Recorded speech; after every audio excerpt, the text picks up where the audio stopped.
And today I'm gonna show you how to do it.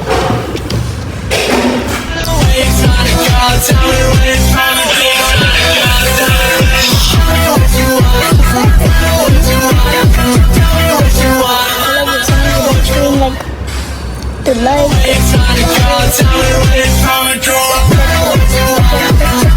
modify fire, okay, and like that.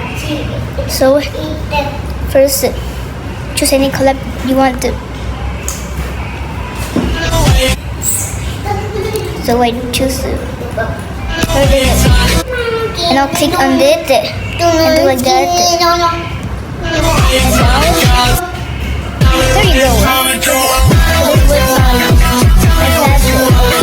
Sorry guys, this works only on iPad.